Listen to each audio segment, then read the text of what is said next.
Welcome back. I am Thomas, here with Allison and Diamond. We are playing through A Bard's Tale.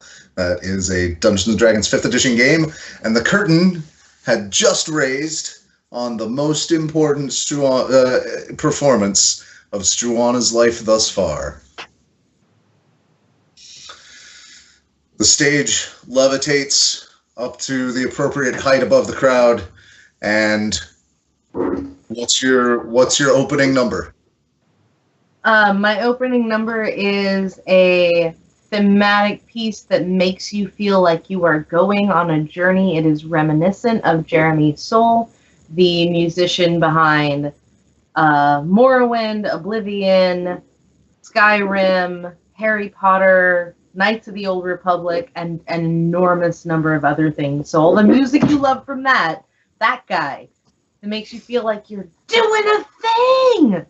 You're doing a thing. That's what we're starting with. Pyrotechnics go up, flares, and then come down, and we have gentle dancing lights pulsing out through the audience with this music. All right. I was going to say, for the skill checks on this, I am going to assume that you're using cantrips on everything because you can cast them willy-nilly. Yes. Any piece that you're going to use a higher level spell on, you'll get a bonus per spell level. So the higher level thing you do, you'll get bonuses based on that. My Excel has frozen briefly, so I can't actually look at my skill sheet or spell sheet. Give me 2 seconds to. Well, it doesn't even have to be any specific spell. Just note that for this skill check, you expended a spell of that slot, and maybe a description of the general part of the piece. Of course, we are definitely. I'm going to be using a lot of. A lot of minor illusion, a lot of dancing lights, a lot of druidcraft. Like those are 3 different sensation spells. I will be throughout the performance using druidcraft at appropriate moments on specific individuals in the audience, because we got like a 5-foot cube. So like the smell of rain or the smell of blood. Okay. This is appropriate. We just met all these people. You can figure out who I'm going to do this with. Right. So, opening piece. You use several cantrips. Do you use any higher level spells in this piece? Not on the opening piece, no. All right. Give me a performance check. 15. Excellent. Starting off strong. Yeah. The crowd is taken on the journey with you. You see some discerning eyes in the crowd, just interested. All of the master bards are stone-faced. Of course. But we all have to start somewhere. Right. Then we're going to something somewhat more technical and weird. And with flame at weird places, which is the Zappa-esque one. I don't know if you've listened to the Yellow Snow song recently.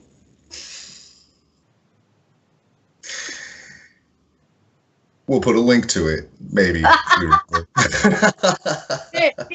the story, the story we started on, quickly becomes sort of surreal and esoteric and very, very technical.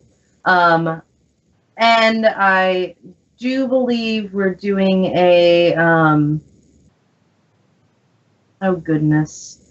I definitely want larger fire for this. I'm looking at my spells. I've been gone for 2 weeks. Flames. Forgive me. Say what? Like control flames, maybe. Well, I have produce flame, but control flame is also, I think those are all cantrips.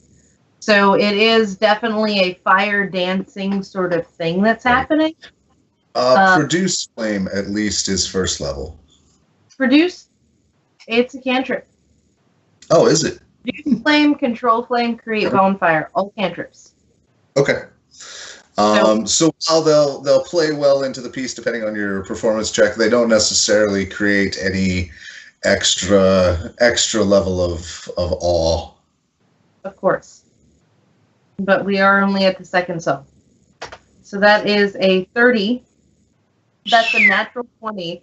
That is a natural 20. My little... Wow. Oh, you missed your poppers.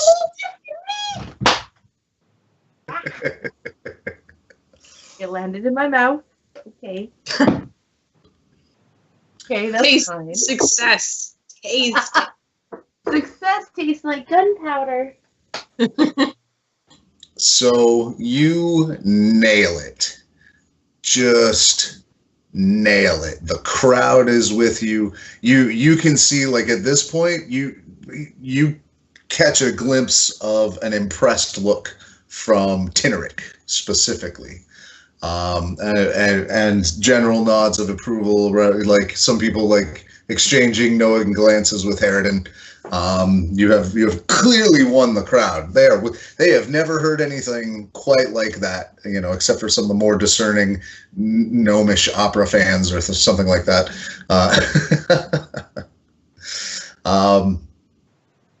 Well done. That's really something for something that is that technical. Like, Zappa's a sort of a genius, so I'm all right with getting a 20 on that. Yeah, man. So the next thing we're going into is the war ballad sort of thing, but we're doing like Rob Zombie, White Zombie sort of thing.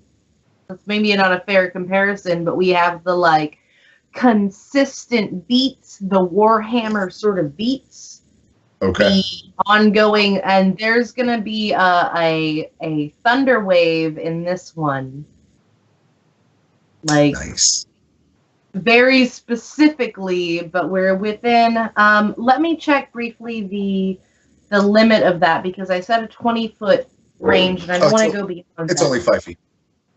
It's 5 feet around you, and it'll fling things 10 feet. So I'm gonna confirm that just because I don't want to be a jerk, but 10 feet. 10. 10 feet. You can hear it beyond that. It is a clap of thunder, but it is... Yes. Anyway, so let's see how that rolls. That rolls again at a 28. Hey, 1 point of luck on the drain. Totally worth it. You almost missed your mark. You had changed it just a couple of days ago in rehearsal because you realized that you were going to end up hurting the audience with some prop, and you almost did it the old way, but then at the last second you saved it. I like it. And this is the intentionally like war ballady one of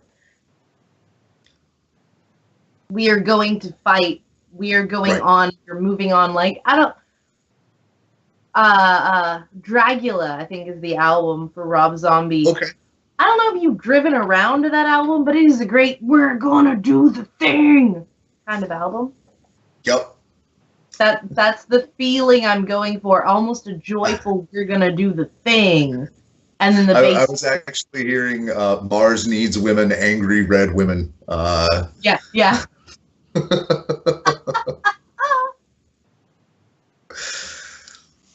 All right, and I assume that the cantrips that create extra sensation are going to a very specific, heavily tattooed and muscled half-orc. Yes. Okay. Smell of blood, sense of power, like, there's a thing you can do with electrons in the air that sort of makes it tingly. The feeling of what it feels like on a really windy day that makes you excited. Right. That feeling. That's a little just extra ionization. Yeah. This one goes off without a hitch. It's not quite the perfect technical rendition, but all the passion comes through and nobody gets lit on fire that's not supposed to. All right. So we're going from that to, I think, the Nickel Creek style, which we'd essentially the more elven style, but also fast, also technical. Okay. And that sung in the native language thing. 18. Okay. It's and it's a little down tempo, right? From it's the letting off the gas from Angry Orc Power Ballad. And the crowd's still with you on this. They were all ready for a little break in the intensity. It's important to set up your set list to help your crowd go up and down with the mood. Stan, during this one, give me a perception check. Are you sure it's not an athletics check? I am positive. It's not an athletics check. I'm sure that is a reference to something else, and I am still entertained. That's just I need to turn down my noise, sorry. Just stuff he's good at. 11. Okay. And Struana, during this piece, you can also make perception at disadvantage. Because you're busy. Disadvantage? Yeah.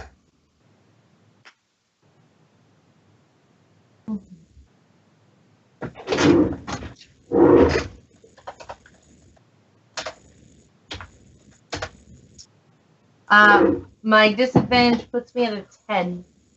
Yup, sure does. Which is sad because that 19 would have been so sweet. But no. All right, so the crowd remains with you. You see Jubal and Harridan continuing to discuss something back at the bar. Without the pyrotechnics, it's a little easier to see them. What's your next piece?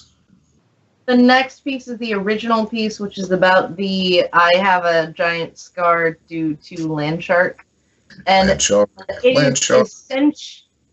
Land shark, oh land shark. But the piece is ultimately about how it is a worthwhile thing to help your compatriots. And that is going to come with a something.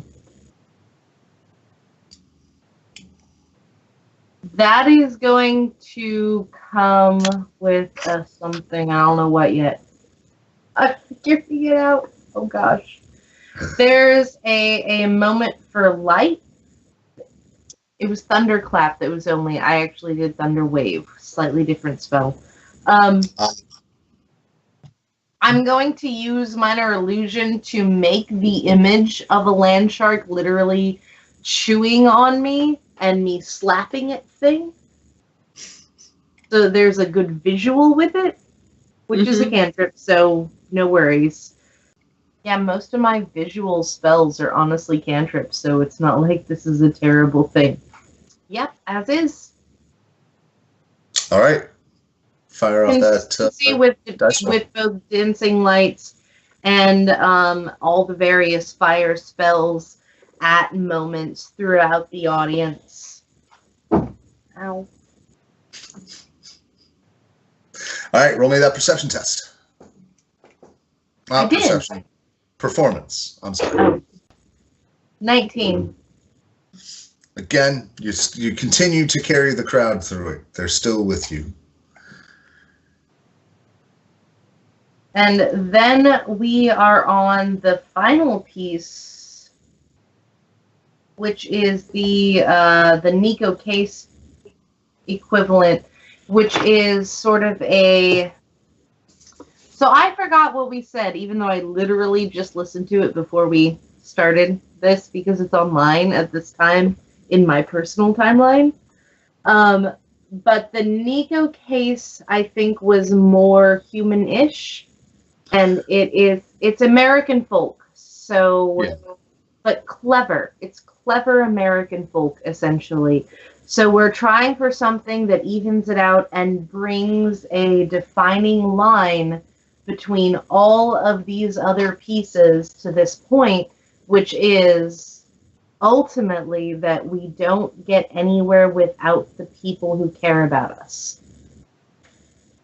All right. Hey. Make a point, man. You gonna go for any bonuses? I'm not sure how to do that.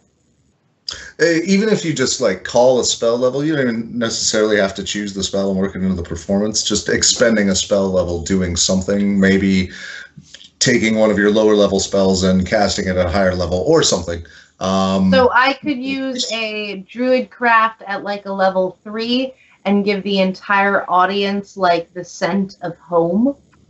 Yeah, I'd let that go for this. It's not something that actually I think is in the spell, but it's if you expend the slot, you'll get the bonus, essentially, for purposes of the skill challenge. So this has a bonus for that, and I would be happy to do the scent specifically because of how brains work with the feeling of comfort and home.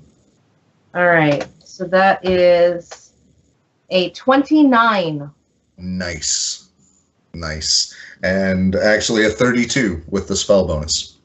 I rolled that at advantage, so it's actually the first roll. I'm sorry. Okay. That's all right. So total of a dirty 20, even on a roll of a 7. Nice. 17. That's shiny. Okay. You finish strong, and as you are coming along, kind of the climax, the last climax before the final coda. Everybody give me perception again. And again, that's disadvantage for you, Diamond. I got 15. 9. Stan, you see the beginnings of you see an arcane swirl in the air about here. You begin to see an arcane swirl. So something is happening there. You could make an Arcana check, but I don't think that's your wheelhouse, Stan.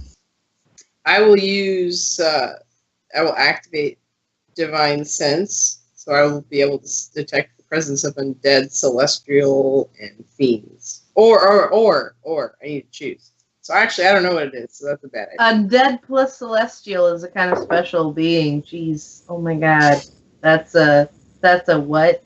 That's a what even? Well, so does I think Divine Sense lets me detect all 3 of those, or do I have to pick one? I think it's all 3. Okay, well then I will use it. It has a 60-foot range. How far is this?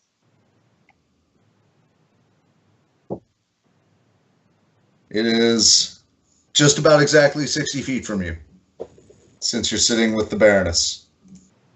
Well, I activate the sense, and so any fiends, undead, or celestial beings I detect the presence of. Also desecrated and consecrated objects and places. All right. So you look up at the swirl, and it with just like it finishes its spiral and then goes away. And while you don't see anything there, the minute it goes away, you feel fiend. Stan, you have about 10 seconds worth of whatever it is you do. How do you react to this sensation?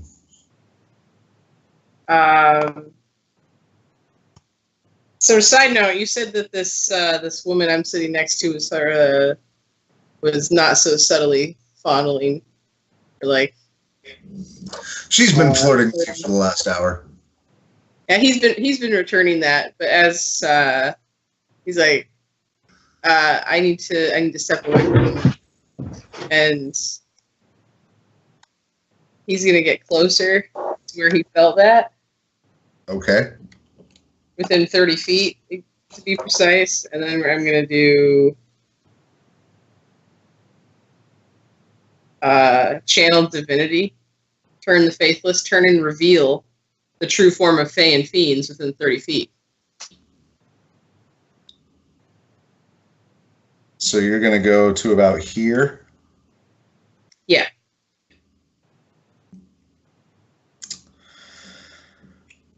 Okay. And if nothing happens, I'll keep walking towards that spot. Hey, my performance went really well. I'm Doing doing crowd control. great. I'm just doing crowd control. That's how you know it's a good concert. You know, the crowd's a little rally at the end.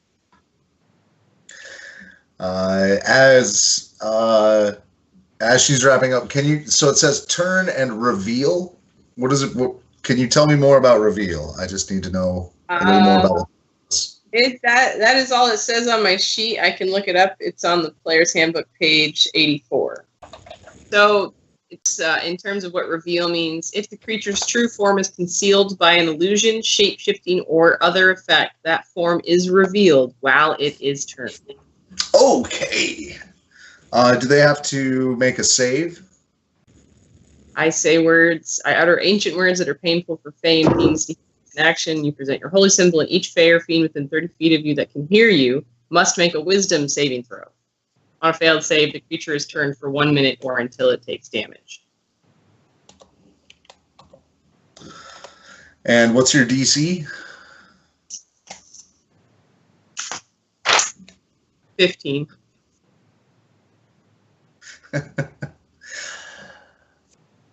I have to look up one thing, but that is fascinating. Okay. So I've used one left. you raise your symbol, and here's what happens. Oh. 4 horned devils, large barbed wings. I mean, really the stereotypical Judeo-Christian devil archetype, straight out of Legend. The Tim Curry giant horns, various shades of skin from red to just like a vibrant flame orange, and all of them immediately begin to scatter. Once they are revealed, the other thing that happens... Crowd panic? Yes. Mostly because the last creature sees that the jig is up, drops its invisibility to fight fair, and spreads massive wings. This creature is 15 feet tall, dressed in black scale mail armor, and it points directly at Jubal and Hedron. It says, "You! I own you now."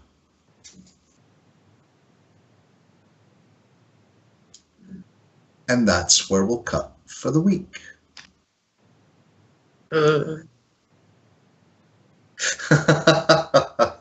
I fully suspect we begin with the roll initiative next time.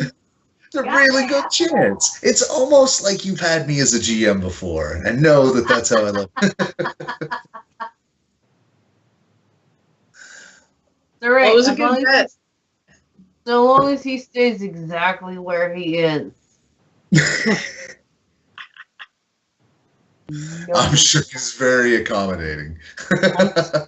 Just saying, you don't get to be like, and then we start off and he's like 40 feet over here. Like, no, he's where he is. Right. now. And I will let's go ahead and have you guys make a couple of knowledge checks this session, so we don't have to do it next session. There will be religion and arcana involved. If you would like to make any of those. You think I'd have religion? I don't. I would think you have religion. I don't know why any of this works. I don't need to know why Morden does what Morden does. I just need to know that Morden's right, which is a terrible mind frame, but he's works out for him. Right. He didn't find the worst cult to join.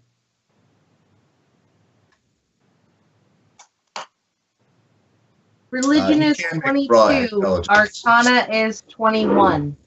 Hot damn. That is a pit fiend. What the And actual? 4 horned devils. Pit fiend, also known as the lesser lords of hell, the generals of the legions of the damned. They are the lieutenants and right hands of the archfiends that rule, that, you know, it's kind of worst case scenario, is what I'm telling you. And 4 horned devils. Nothing less. But with those 2 rolls, feel free to look up their monster manual entry in between sessions. Pit fiend, and did you say fort devils?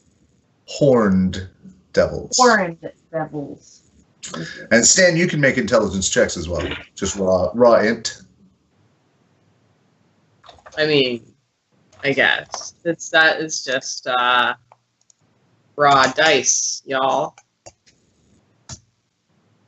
13 for Arcana and 18 for Religion. Okay. Again, you definitely recognize the pit fiends, the pit fiend. The horned devils are, a little less recognizable, but they're definitely in the same legions. With the Arcana check, by the way, Struana, devils and fiends are not generally known to naturally be able to teleport.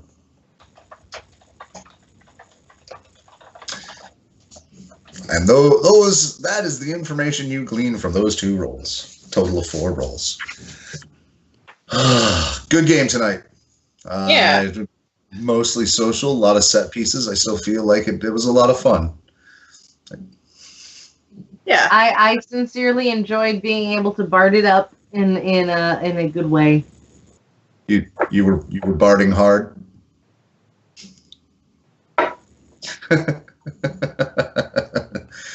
Bardy on Wayne. Anyway, so Too far.